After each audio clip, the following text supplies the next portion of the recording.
saw her bathing on the roof, a beauty in the moonlight overthrew you. And she tied you to the kitchen chair. She broke your throat and she cut your hair. And from your lips she drew the hallelujah.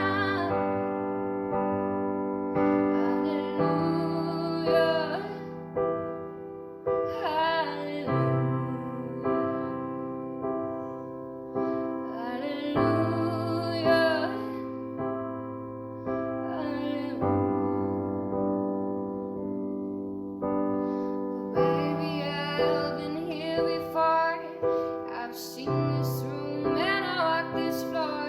You know I used to live alone before I knew you. And I've seen your flag on the marble arch. And love is not a victory march. It's a cold and it's a broken hallelujah.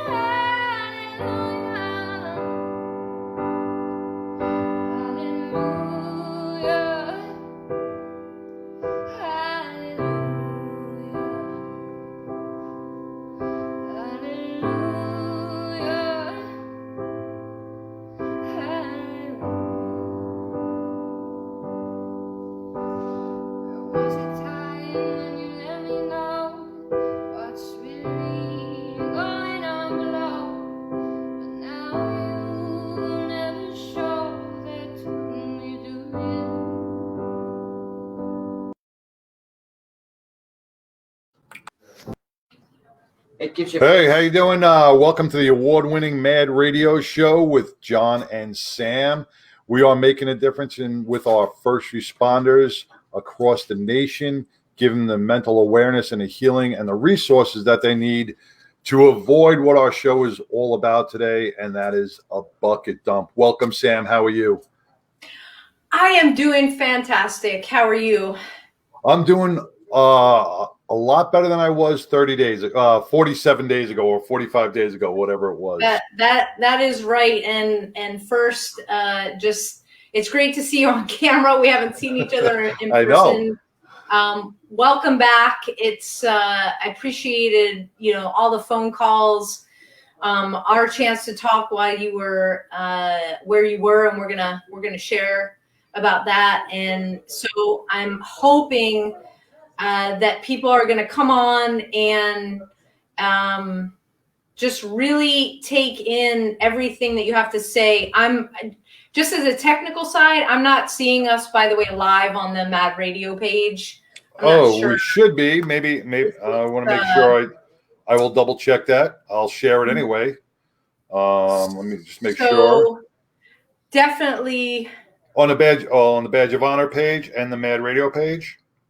I'm just not seeing us live on Mad Radio.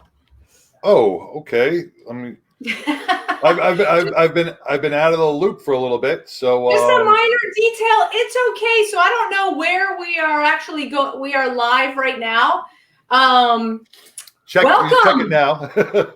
Welcome everybody, and welcome back, John. And I always say that I get messages and that things happen for a reason. Messages come through. The last time you called me, it was like I was thinking about you right at that moment because some other things were going on. And so I got a very interesting message from a first responder about how they've tried. They were in a different in-house facility, we'll call it, okay. Not out at the chateau. And the biggest thing that they were saying is, like, no matter what they did, they still came out of it feeling like they had to deal with the same stuff. And I'm like, well, that struck me a little bit odd, because isn't that like the whole point of immersing yourself in something so that you can discover? It's that pulling back the layers of the onion to discover why things are the way they are, and then learning tools, tactics, ways to move through the stress that is caused by those things. And I just found that odd, because this isn't anybody who's a stranger to therapy, number one, but also addiction, number two. And my main message was, don't give up, that it's not one size fits all, and you deserve to have the healing that you are looking for. And I also so immediately I thought about you, and we're going to get into seriously.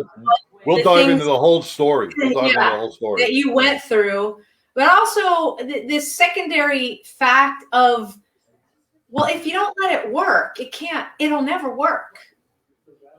If you don't practice the tactics, the tools, the things that you're learning, it'll never work. You'll always be at square one, right? And so I think this is a great segue.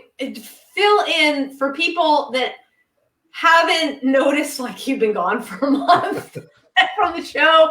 Remember, it was just my ugly mug on the screen. Trying to your ugly mug. Look at this. So, all right, my chili mug tonight, because it's like sub-zero here in Texas. Everybody's like, "Oh, you're in a t-shirt." He's on the other side of the Metroplex. Apparently, they're not getting the same kind of weather we're getting over here. But so for a month, we've been talking about a lot of different things, a lot of different healings, and before you left, you shared let's face it, a very serious incident, which is, going to be the topic of a lot of policy change that needs to come out of it. But you shared what happened to you. So let's rewind. Let's talk about what happened, and let's go into where the heck is John been for a month. And the chat is open. So if you want to ask questions, submit your questions, because we can see it. All right. Well, I want to rewind back to what you were saying about the friend that the first responder that that went through therapy, and you hit this right on the head on your mini podcast that you do every Monday with your stressful Mondays. Solving Your Stress mini-series. Solving Your Stress, the mini-series. When we talk about a safety net, when you're in therapy, when you're in a recovery, or when you're in a residential treatment center, you have that safety net. You're in that safe bubble. When you come out, transition's not easy. I'm still transitioning. I'm still having a hard time adapting after just 30 days. So you can imagine what it for somebody who does 60 or 90 days to come back out into what we call the real world and try to apply those skills. So it is a tough adjustment for many, unless you start putting those skills right to work. You could fall right back into that same mindset, that same rut, that same tire rut as you did prior to any type of treatment. So I can see how easy it is to fall backwards and kind of not really put those tools into place. It's a very easy place. It's like that slippery slope. When you talk about alcoholism, and somebody who goes for alcohol treatment, when they come out, if they're released and they have friends around them that are drinkers, and they go to a bar, it's very easy to slip back into that regression. So it is a hard transition. It's but you got to stay the path, and like you said, you have to want it. You have to keep going. You have to keep moving forward, or you'll slip back into that same bad rut. And so many have done that. So you want me to just keep rolling? I'll start off, and I'll tell you what happened. We'll start from December 27th. When I shared a trauma. I had 30 years of built up trauma inside me, and I finally shared a childhood trauma that actually kicked off all the other traumas and threw me into that rabbit hole. We all, as first responders, we know what that rabbit hole is. It's a place we don't want to go. We try to stay as far away as possible. But I free fall down that. I went to a total free fall down that rabbit hole. So I during that free fall, I attempted suicide, and was ready to give up and ready to throw in a towel because my body was just physically in pain, emotionally, and actually physically. I felt the body aches going through my body.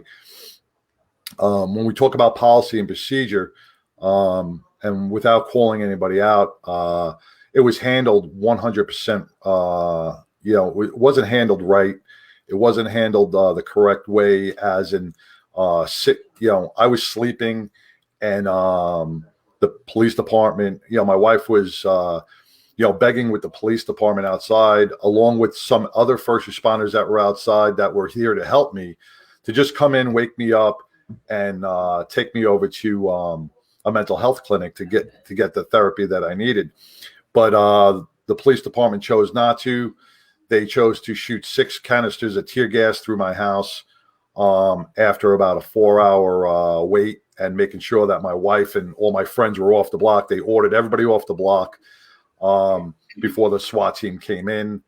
My family and friends were threatened with arrest, which I just found out. One of them was arrested, was taken down because she was considered a hindrance in the area. So they threw her down on the floor, and you're talking about a 6-year-old woman, 55-year-old woman. They threw down to the floor and locked her up as well. So they were a little overzealous. They were a little over anxious for whatever reason. Maybe it's their policy. Maybe, like I said, policy and procedure needs to be changed in this aspect.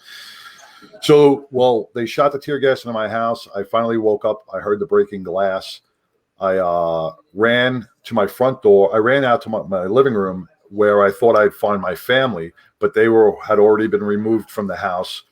I looked outside, and as I opened up the front door, I saw a SWAT team and about 30 officers with their guns raised, and at that point, I thought I killed my family. I thought I went into that bad of a mental down spiral that maybe I killed my family and didn't remember.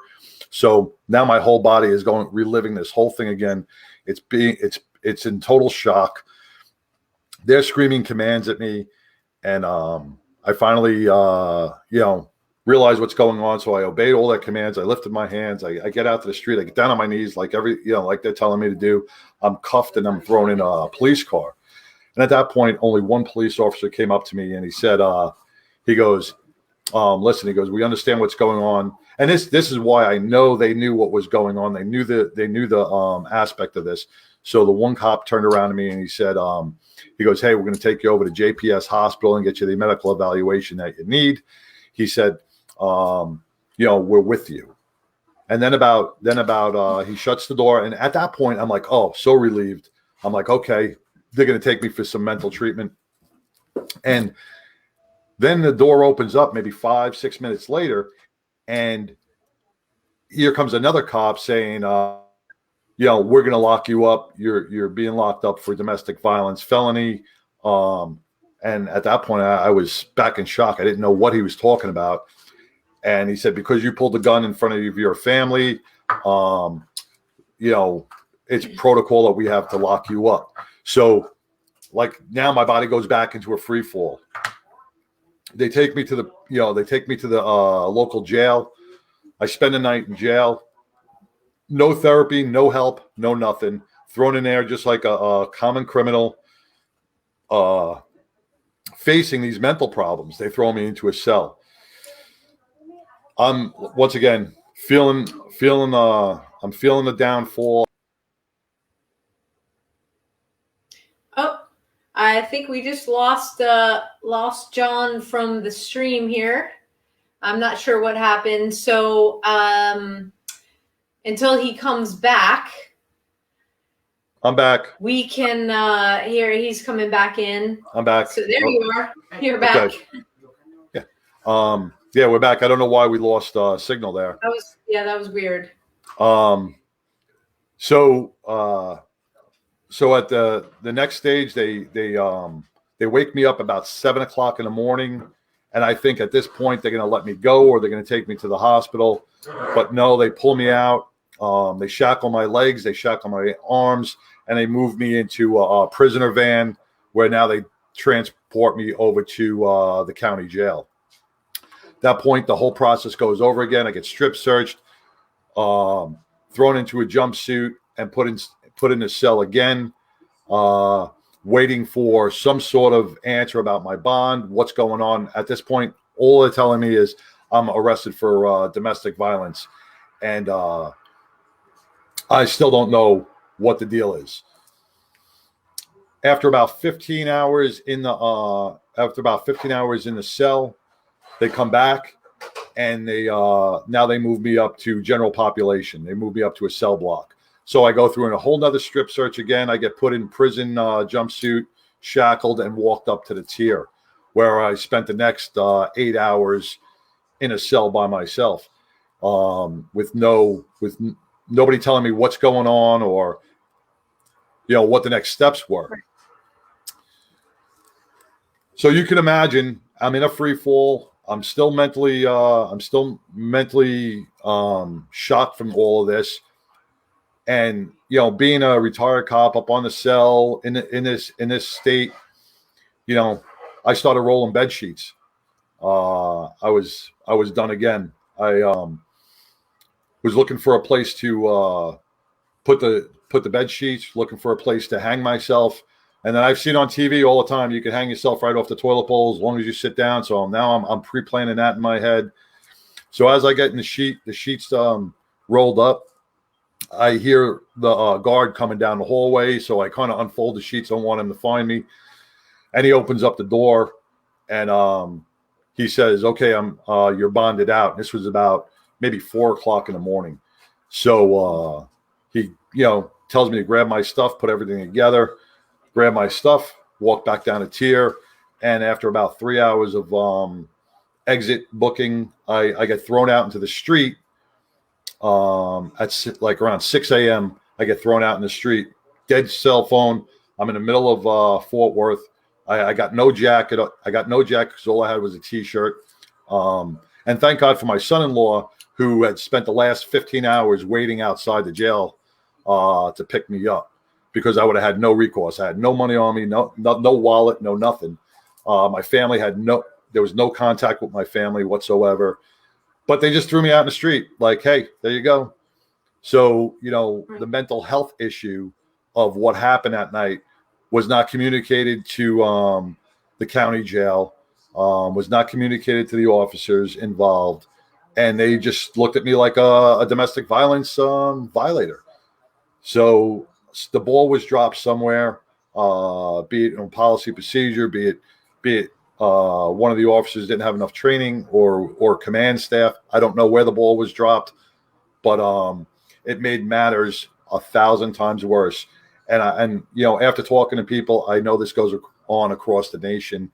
A lot of our first responders who are dealing with bucket dumps, who are dealing with mental stress issues, are being locked up and treated like criminals, and all they're doing is asking for help. So the stigma, when we talk about smashing the stigma, this is the reason why we want to try to smash that stigma, because it is very real in a lot of communities across the nation. Yeah. And actually, you have the comment stream as the moderator on your side. So if anybody's commenting or asking questions, I don't know if people can still. I haven't seen any questions being. Okay. I'll just write it down. We're definitely, everything's coming through on the YouTube channel just fine. So you just like said a really important thing is that here you are, you're amongst what you feel is your brethren, the thin blue line, your brothers and sisters in blue here. You feel violated. Now there's like no trust. You don't know who to trust at this point. And I'm getting a phone call saying, call me Sam, John that had this thing, and I'm listening to what happened, and I was like, what? And from my side, from Jeff's side, from John's side, what we do with a badge of honor is this is the kind of stuff that we deal with. And so we are collectively feeling like, wow, we missed the boat with one of our own. And then we kind of backed it up a little bit and say, you know what, we need to make a concerted effort to make sure we all talk. Because it's we have, all of us that are part of a badge of honor have been through our stuff. Talking about it is a cathartic experience. Sharing what we went through to help others is what helps us.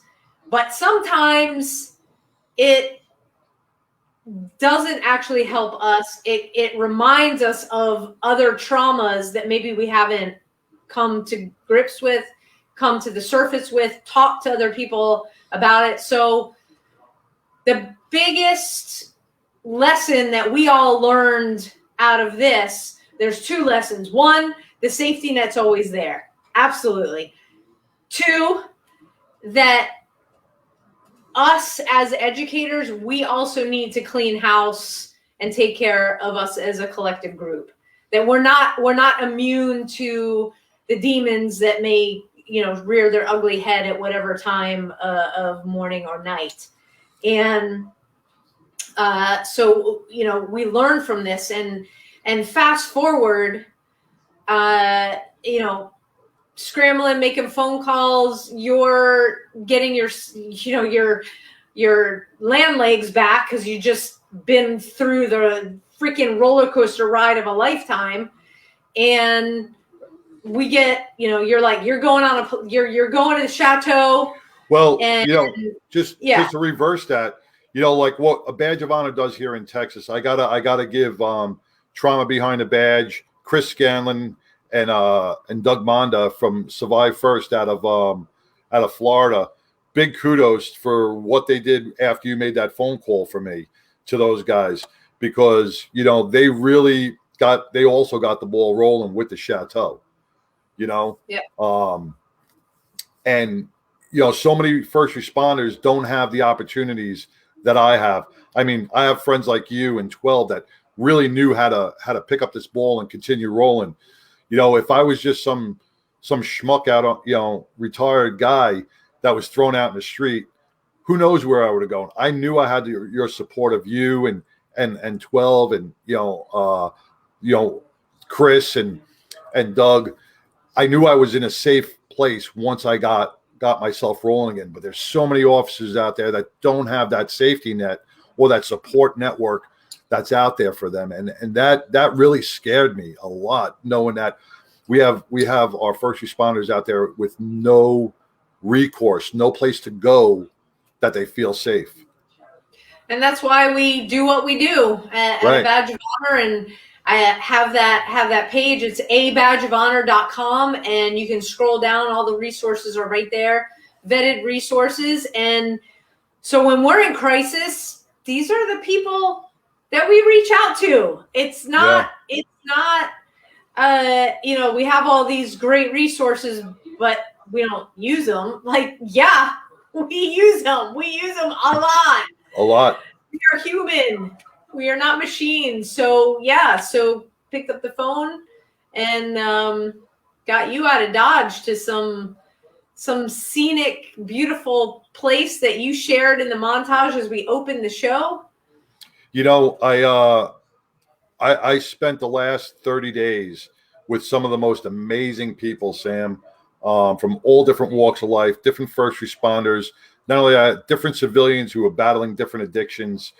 And it was an experience of a lifetime. I don't wish it upon anybody, but if you are battling, the chateau was really, when you turn around and say that one size fits all, I mean, not one size fits all. That chateau is not, they really we're able to offer so many different types of therapies, so many different types of treatments, because they know it's not they're not taking the treatment to the individual. They want the individual to pick the treatment.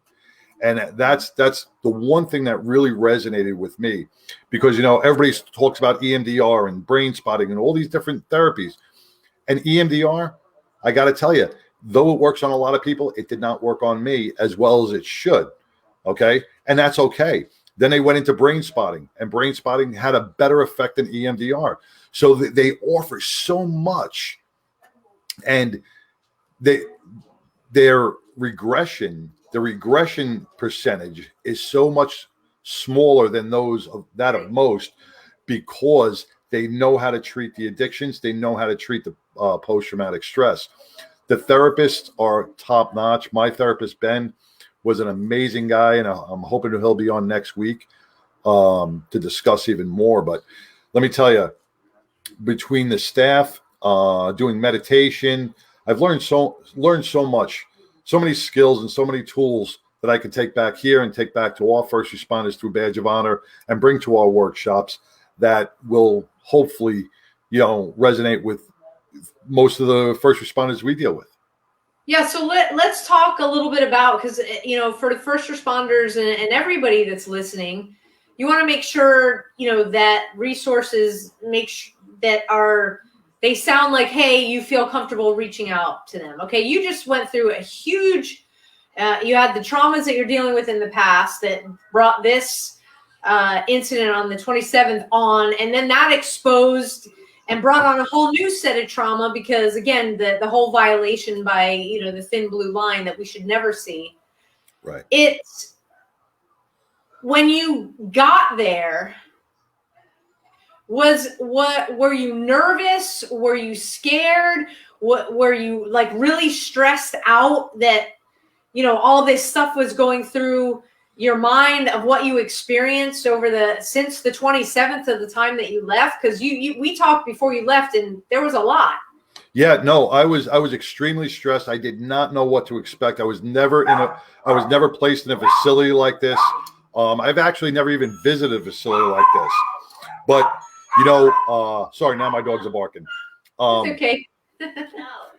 My whole flight to the airport, flight into Utah, was very stressful because I was overthinking things.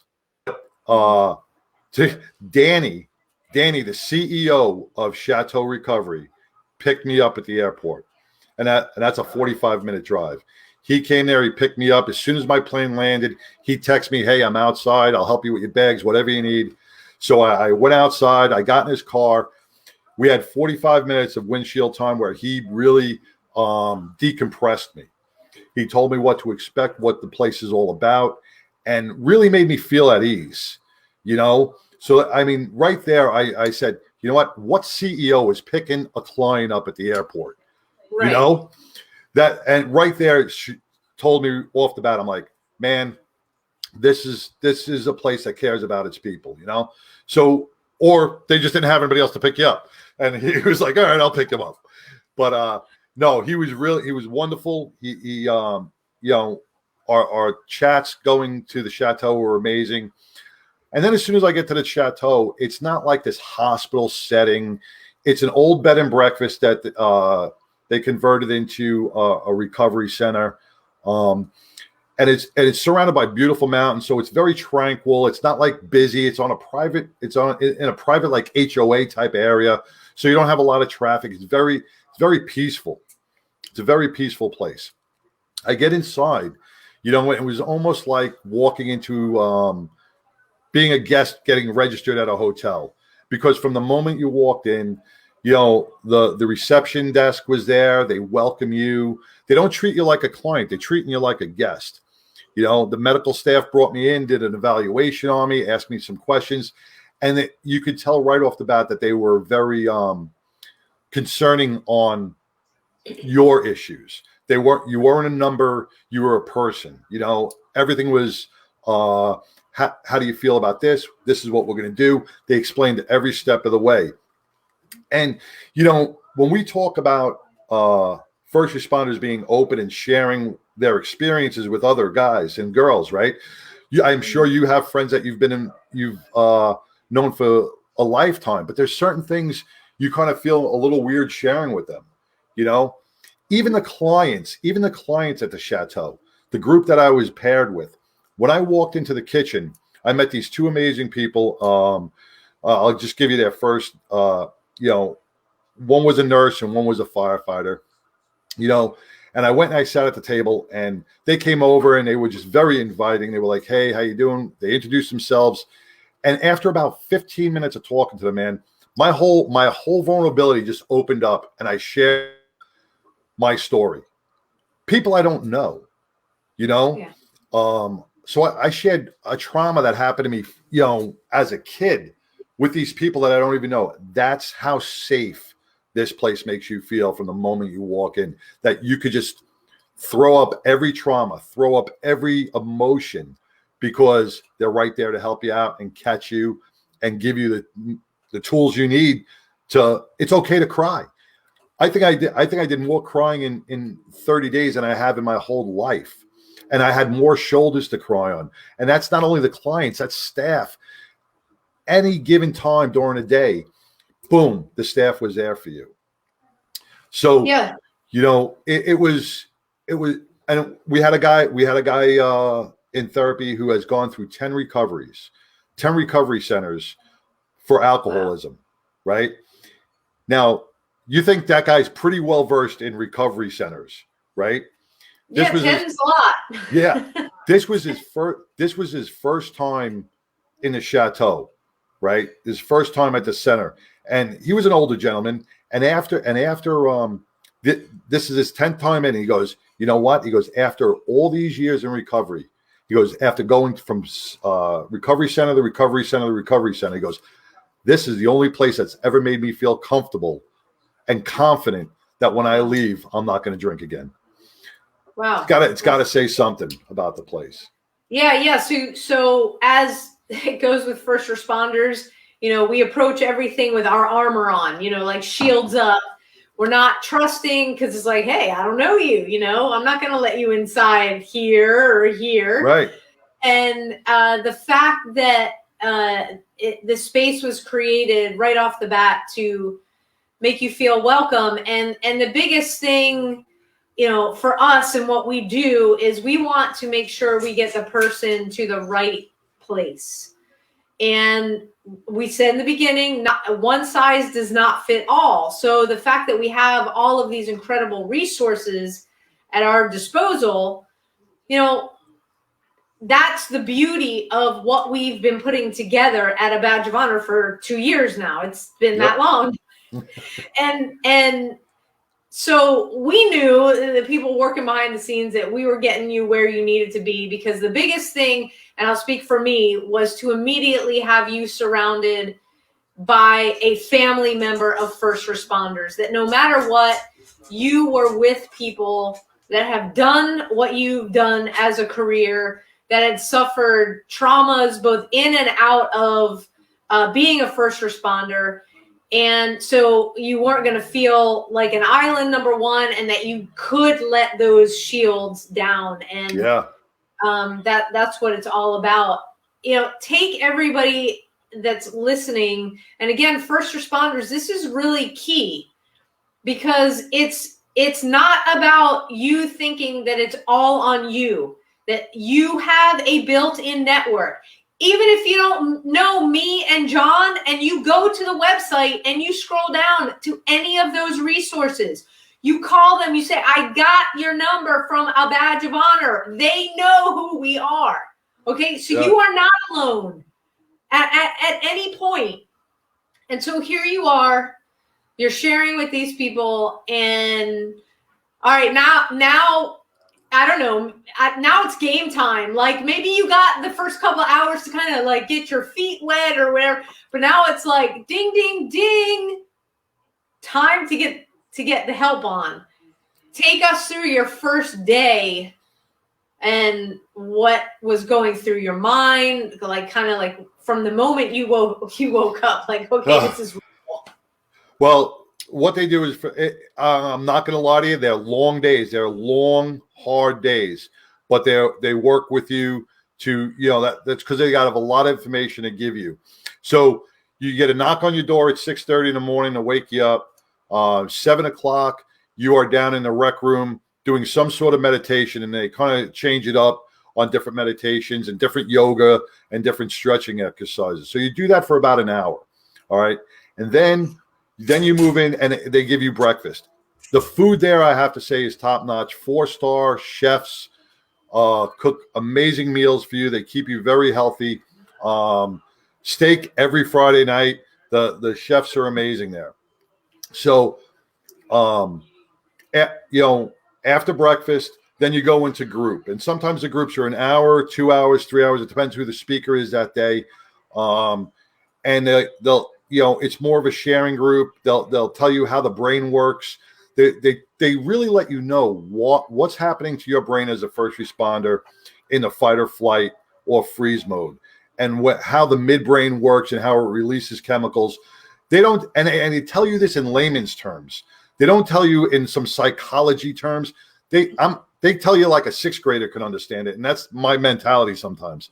So I was able to grasp what these doctors and these people with all the letters behind the name, the PhDs, and were able to say, because they don't speak to you, they speak with you, they speak to you, not at you. And they open themselves up to questions. So you do about 2 to 3 hours, and then you break for lunch.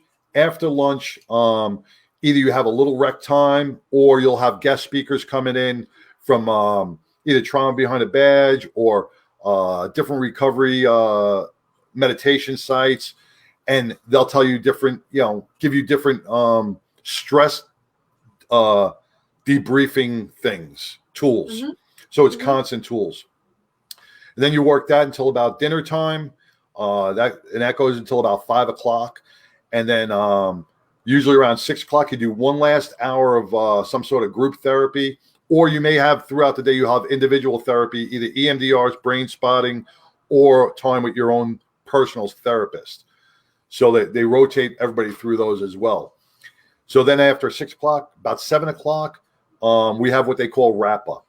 And wrap up is everybody gets into the rec room, and we have a whiteboard, and it tells everybody's emotions. They'll say on a scale from 1 to 10, like they'll say to me, they'll say, John, from a scale of 1 to 10, how are you feeling today? 1 being like your lowest point, or 1 being your greatest feeling, or 10 being your highest point. So most of the days I was at around a 5 or a 6. Some days I'd lower down, and we go through that with all the clients, right? And if the client's on a higher scale, like say 7 or 8, everybody gets together and says, hey, what can we do to help you bring that number down? How can we relieve that so you don't go to sleep anxiety ridden? So it really is a collective bargaining with everybody that makes you feel really, really good. And in the morning, you do a check-in. How you wake up, you give your number. Yeah, and that's important because that's part of the learning, the awareness of where you are, mm-hmm. which we've talked about before, which I talk about all the time, is if you are going through the motions. And when I did a show on Eustas, and I also talked about it with my brain, the name just went right out of my head. But it's so as first responders, we get conditioned to come off shift. Let's say we go home, and where we turn on the TV, we sit down in our lazy boy or whatever, our favorite spot in the chair. We got the clicker in our hand, and we're doing this. We're not watching the show. I remember it was the Wounded, the Prepared Warrior podcast that I just did, as well as the Thin Blue Line, and that one's coming out from a guy in Canada and then here in the U.S. And we talked about our brain and how we're always looking for that distraction. So if you're never in a mode, because this surfing the internet is surfing the TV, is a distraction technique, so we don't have to get inside here. We don't have to deal with what, the hard day that we had. So if we go through a life of being exposed to trauma, and then we utilize the distraction techniques, and, drinking is another one, we never tap into the ability to give ourselves, hey, are we a 1? Are we a 5? Are we a 10? Right. And if we can't do that, then we can't address how to bring these things down. And so that's a huge thing. And I know that you're utilizing that every day now, right? Yeah, well, it's the breathing skills. And I even shared with you some of the breathing skills, the Wim Hof theory, which is an amazing theory. I mean, instead of turning on the TV, because we, like you said, and that's a good point you bring up, that distraction like the TV. So we'll turn on the news, and all we hear in the news is negative feedback on every aspect of life. So that now we had the negativity from work. We're home. Oh, we lost John again, so he'll be back. But what John is reinforcing is the fact that we are always in a distracted mode instead of, there you are. Yeah. You're back. It's got to be the weather that's blowing through tonight, which is very unusual here in Texas. But so continue your thought. The distraction of the TV, looking at all that negativity. If you just sit back and take some really easy breathing exercises, there's an exercise called the 4-7-8. Really easy to think about. You breathe in for 4 seconds. You hold it for 7 seconds, and then you let it go for 8 seconds. So 4-7-8, really easy numbers to remember. You can do that anywhere. John Edmondson from Healing Springs Ranch has taught breathing skills are a must in a first responder atmosphere, because it keeps you grounded. It brings your heart rate down. It keeps your mind centered. It gets you out of that mid brain thinking and puts you back into your frontal lobe, where your reasoning and everything else and your proper thinking becomes key in judgment, in emotion, and everything else. When we stay in our mid-brain, we end up working at a sheer fear or freezing or doing something damaging. So a simple breathing technique like 4-7-8, and it doesn't take a long time. You can do it for 10 seconds or 5 seconds. It will bring your heart rate down, and it will calm you. You mean 5 cycles? Or 5 cycles, yeah. 5 cycles of the 4-7-8, yeah. Yep, yeah. I mean, for some people, it may take 10 cycles, but that's okay. For some people, after they've done it a while, it may take 3 cycles. So, it's just something that you have to mentally put your mind to do, and it's not easy to remember, but we have to as first responders. See, and this is stuff they should be training in the academy. This is stuff they should be telling our recruits when they go through basic academy class that says, hey, listen, if you become stressed, here are a couple simple techniques to bring your level down, because then we won't have cops or firemen getting so excited or adrenaline rushed, right? Mm-hmm. Or with that sudden rush of dopamine, and throw them into that big state of hypervigilance. Maybe we can calm guys down. Maybe we can, let them think a little bit more reasonable, and it's healthier in the long run. Yeah, well, you just brought up a fantastic point. Is no matter what kind of academy you're in, for first responders, we exit the academy. First, we're in the academy, we get the tools, we learn how to utilize the tools to facilitate the best service we can give to our communities. But they leave out the how to take care of yourself toolbox. Yes. Right? So we get, cool things like guns and Halligan tools and, the hoses, and how to hook them up to fire hydrants as well as the trucks, and all these cool things with being an EMT. But that we got a separate toolbox, and it's called dealing this either mid-shift or after shift. And I want to say that while you've been getting well, that we've always put out the surveys after we do a workshop with a badge of honor. Okay. Right. Because it is our number one goal to deliver the best quality information to the first responder population that we're doing the workshop for. And I am so happy to say that it is the breathing that we have been talking about that is number one. And the first responders are using it in the morning when they get up. Nice. And all day throughout their shift. That's amazing. That is what it's there for. That is what we tried to hammer home, that hey, this is not just a workshop full of, hey, we're gonna throw this at you like spaghetti at a wall and you see what sticks. You're going to get to utilize these tools just like you, John, just like Chateau, right? Yep. You have a menu and it's not thrown at you. You're utilizing them. You're learning about them. You're learning why they work. Maybe it's not as effective for you as for somebody else. But then it's the key thing. It's like, okay, then we got to do it every day. Yep.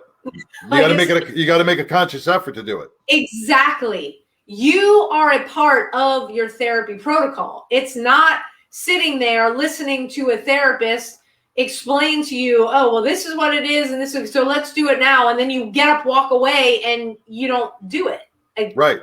No, they're giving you the tool. It's up to you to utilize that in your wellness protocol. And I just feel like, man, you have come back with, I can't even put the how big because I'm off the screen. You're like, is so gigantic now. It's like, I mean, gratitude, blessings.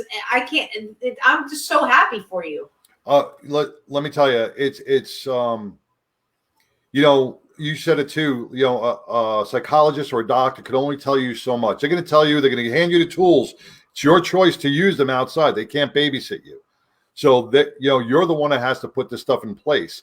So just like with an alcoholic or someone who's on narcotics with an addiction, they could tell you everything not to drink. They could give you all the tools to say, here, use these tools at AA, use your 12-step, use this, use that, use the other thing to not drink.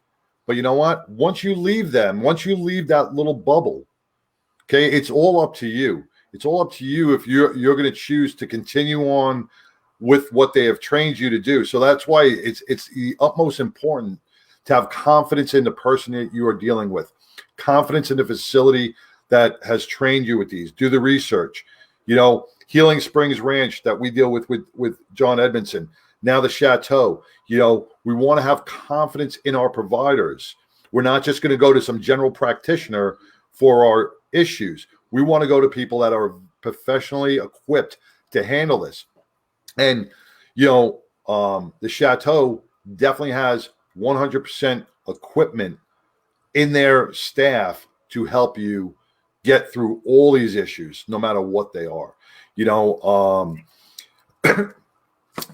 It's an amazing, amazing program. And they're there to help. And we can see the relief on your face, by the way. Oh, you are a completely different, you've got this sense of peace, this sense of being relaxed. And when you can listen to your story and really just get into it and be like, oh my God, what you went through. And then to see you now and, hey, I got these tools. I did what they told me to do. I hold myself accountable. That's right. Got to hold yourself accountable. You got to own it. Right. And here you are. You're a changed person, man. I mean, it's like, I swear I'm like watching you. I'm looking at you the whole time that you're talking, and you can see when you go back into the moments of like the 27th and then you talk about everything that you learned and the meditations and, off the show, we talked about practices of Buddhism. I mean, it's things that never, there you go. things that you never thought in a million years that you would ever first come across. Like, why would you go there? And number two, something that gave you a peace and an ability to now say, hey, I'm waking up today and I'm feeling like I'm a 6. Let me do this. Okay, then let me check in. Okay, I'm a 5. Oh, let me do this. Let me check in. Now I'm a 3. And it's also imperative for family members when we talk about family members, because here's another thing with the chateau. Tara was stuck for 30 days by herself with my father-in-law, right? So right. She was actually going through pretty much the same thing I was going through, but have to take care of the household. Life goes on with the family members when we go into recovery and treatment. But the chateau, they stayed in touch with her almost every other day. Either one therapist or the other. Every day they would call her, email her. How are you doing? How are things holding? How are you holding up? How can we help? Giving progress reports on me. So gave her tests, the same tests I was taking in therapy. They gave her so that we could mesh and get things together. This way, she was not out of the loop. Which is one thing was phenomenal, that they kept the family members. Oh, there she is.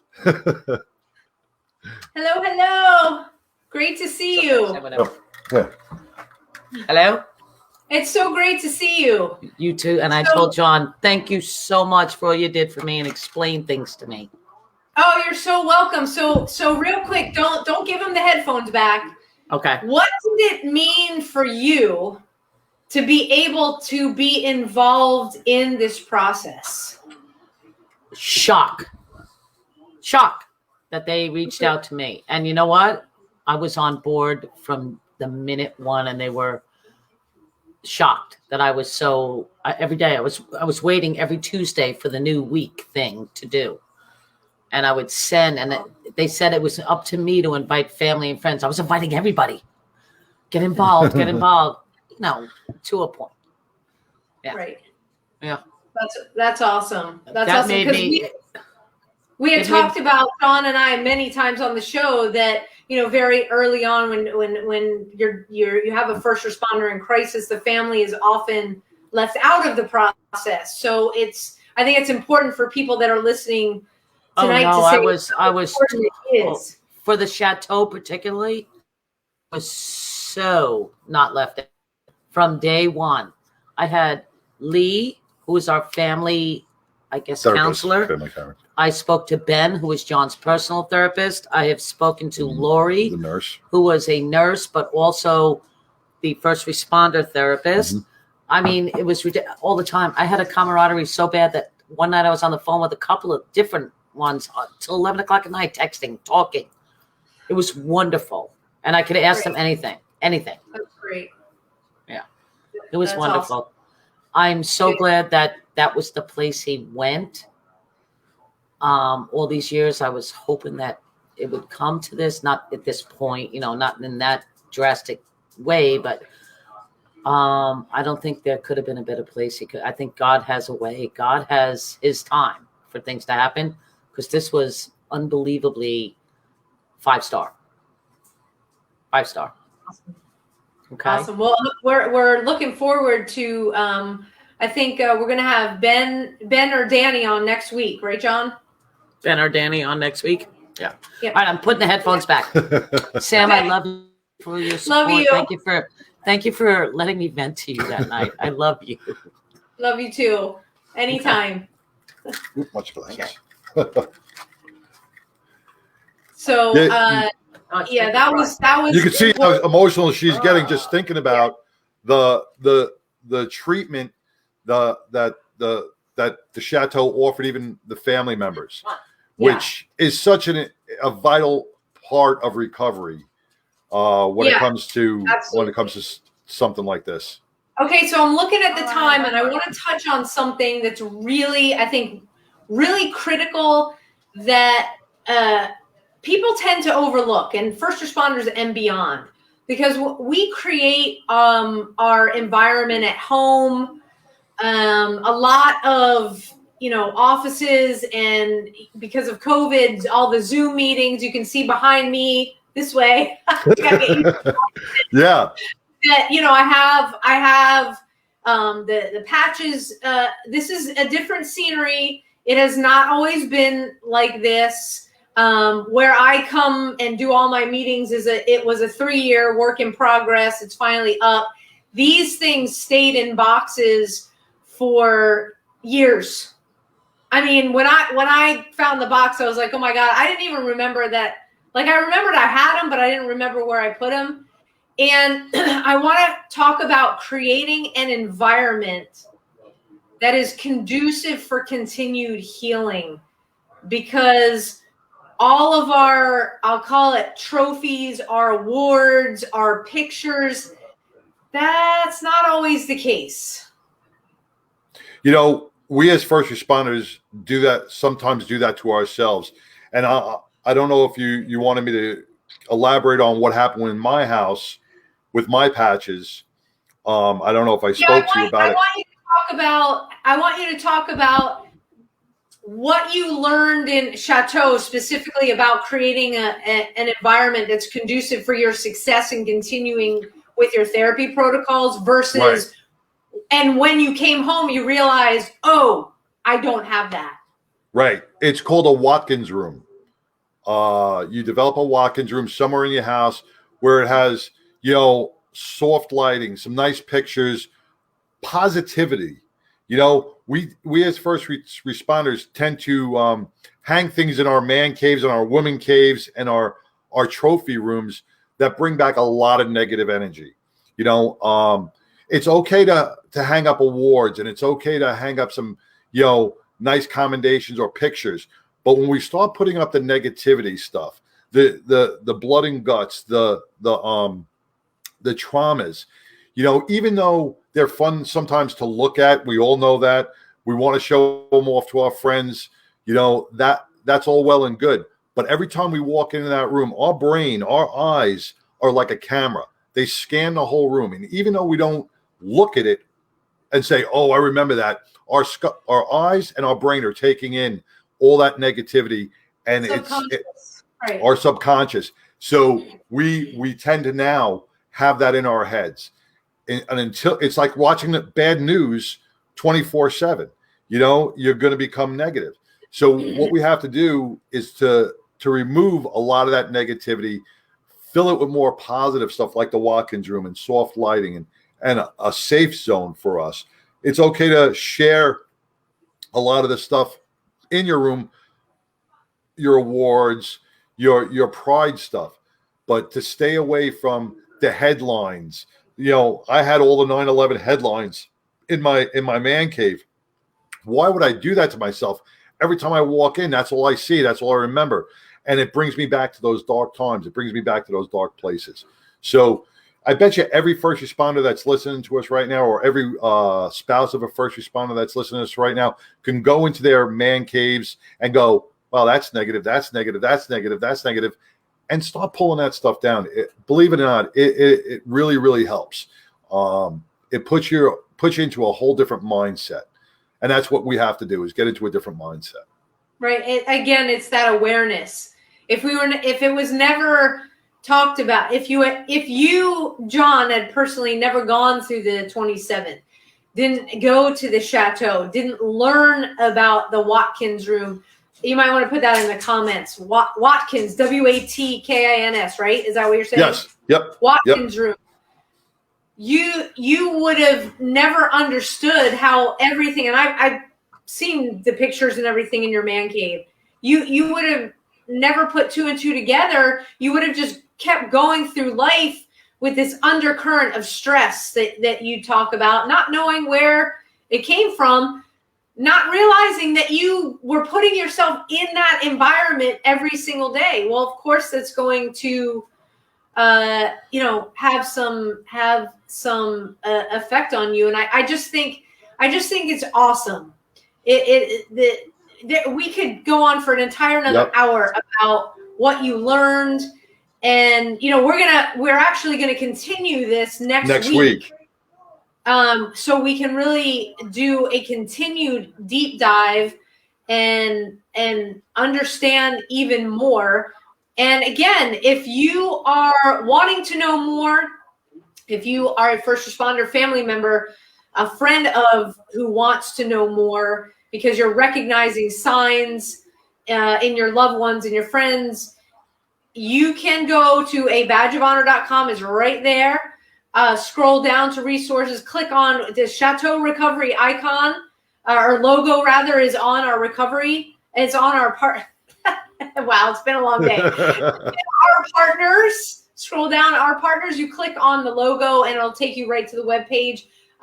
John also has the direct link, chateaurecovery.com.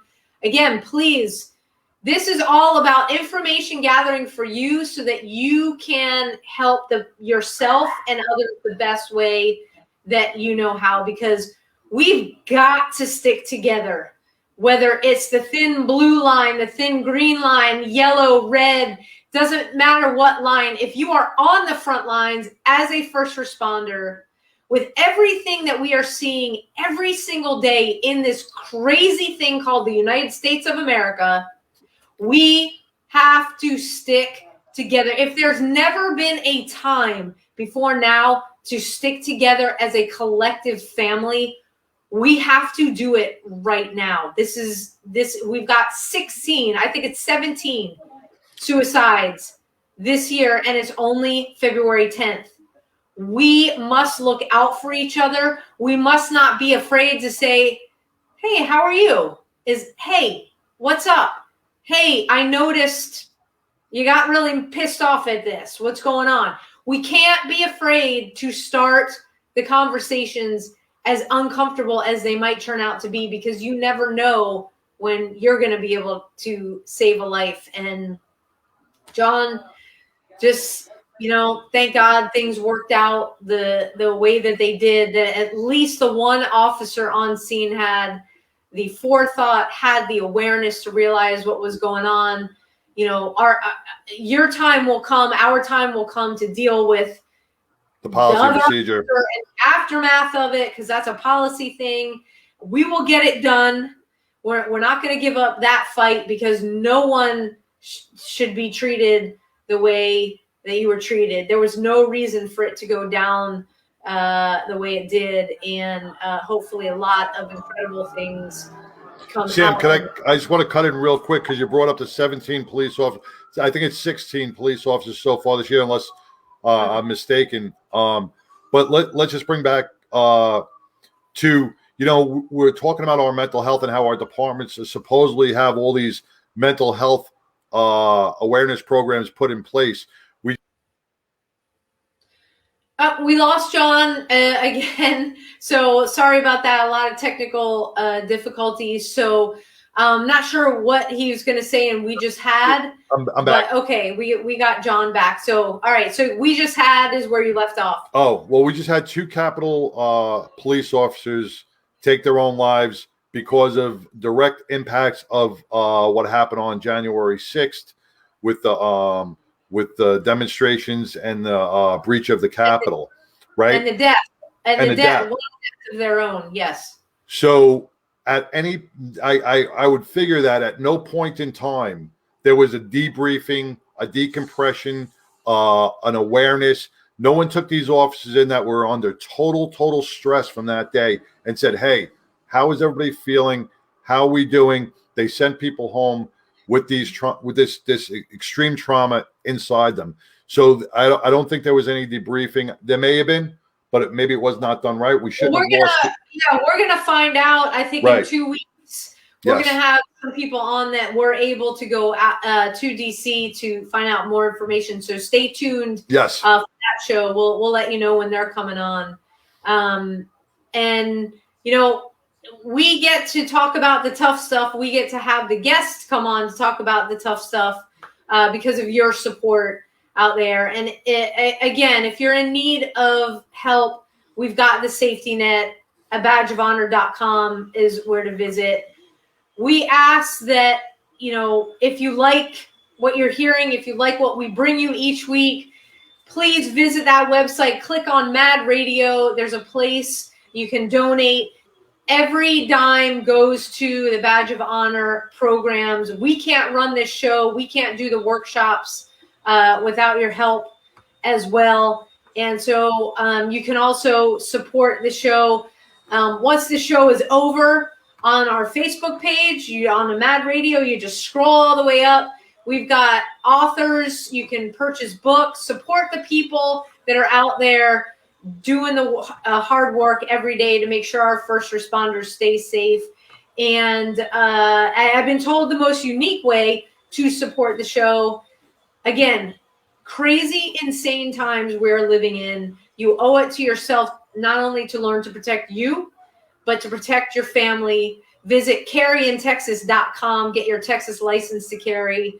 And folks, don't wait. Do that now. There's so much coming out of DC. You owe it to yourself and your family to secure your safety. Carryintexas.com. It's the Texas license to carry course. Until next week, John, thank you for being again so open and sharing everything that you did. We're going to continue this next week. Yes. And to all of the first responders out there, every day we wake up, we pray for you. We have your back. When it feels like nobody else does, we do. You have communities around the country that are on your side, that will support you. Let us be that for you. John, you want to take us home? Yeah. Once again, I want to thank Chateau Recovery. I want to thank Ben Pearson, my therapist over at the Chateau. I want to thank Danny, the CEO, the entire staff. The opening to today's show, I got permission from all the clients that were featured in the opening of this show to be able to use their photographs. Hannah, who is recovering, she is the one who sang the beautiful rendition of Hallelujah and in the beginning of the thing. So I want to thank them all for participating and in the healing of me. I'm sure once they all come out, they know about our Mad Radio show. They would love to be able to share their experiences as well. So once again, get help. It's okay not to be okay. You have the resources out there. You have Badge of Honor out there. We are there for you. And once again, if you can, today is not the day to give up. So Sam, until next week, same time, same bad channel, and God bless. God bless you. All right. Take care, everybody. Stay well. Stay warm. Yeah. Good night.